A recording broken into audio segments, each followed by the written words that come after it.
Teisha with Shalom TV's News Update.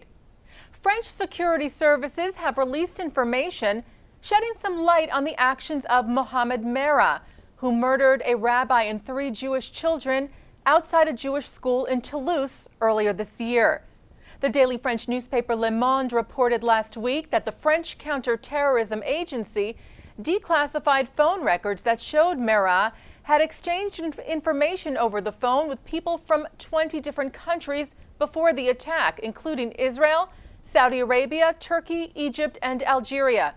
The paper said these records have cast doubt on the working theory of security services in France that Merah had acted alone.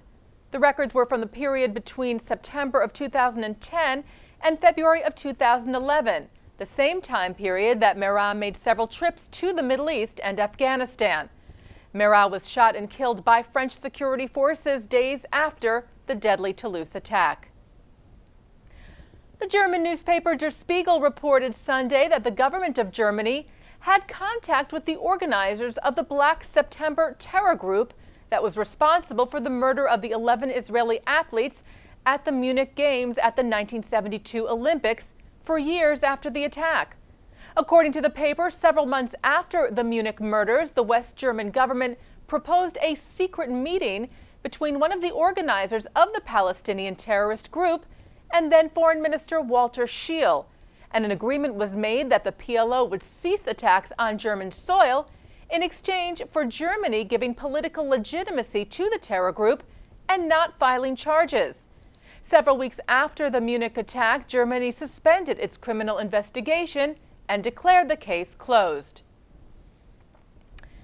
The American Academy of Pediatrics, or AAP, released a report Monday finding the health benefits of newborn male circumcision outweigh the risks. The AAP, after a comprehensive review of the scientific evidence, mentioned specific health benefits identified, including the prevention of urinary tract infections and the transmission of some sexually transmitted infections, including HIV. The AAP did also say that the benefits are not great enough to recommend universal newborn circumcision, but that the final decision should still be left to the parents to make in the context of their religious, ethical, and cultural beliefs. The AAP also emphasized that the procedure should be covered by third-party payers, including Medicaid, so that more families have access to it. The AAP's previous policy statement, published in 1999, took a more neutral stance on circumcision, noting potential medical benefits, but saying it's not essential to the child's current well-being.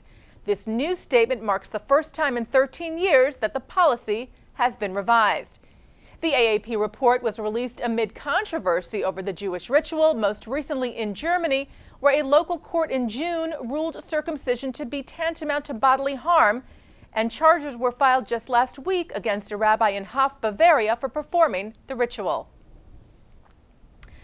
The Associated Press reports that a Facebook-based movement for Mideast youth says the group has held its first gathering, bringing young activists from Israel and Arab countries to Germany to promote peace. Nimrod Ben-Zeev of the Yalla Young Leaders Group says 18 members from Israel, the Palestinian territories, Tunisia, Algeria, Lebanon, Egypt, Sudan, Iraq, and Kuwait met in Berlin over the weekend.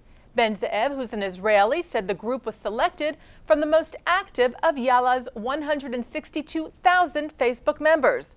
Ben-Zeev said Monday the movement wants to empower Middle Eastern youths to work together to improve their communities, and it plans an online university next year. And finally, the reform movement here in the U.S. has taken on a new initiative to try and keep teenagers from dropping out of synagogue life after their bar or bat mitzvah, and often taking their parents with them. Last week, 14 reform congregations across North America were selected to participate in an innovative pilot program to more fully engage families, institute new methods of teaching, and keep teens and their families engaged in their communities. Funding for the program comes from the B'nai Mitzvah Revolution, a joint initiative of the Union for Reform Judaism and Hebrew Union College Jewish Institute of Religion. URJ President Rabbi Rick Jacobs said the post-B'nai Mitzvah dropout rates in the vast majority of Reform congregations were staggering.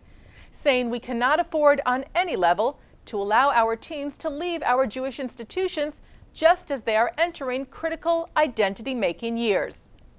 And that's Shalom TV's news update. I'm Teisha Bader.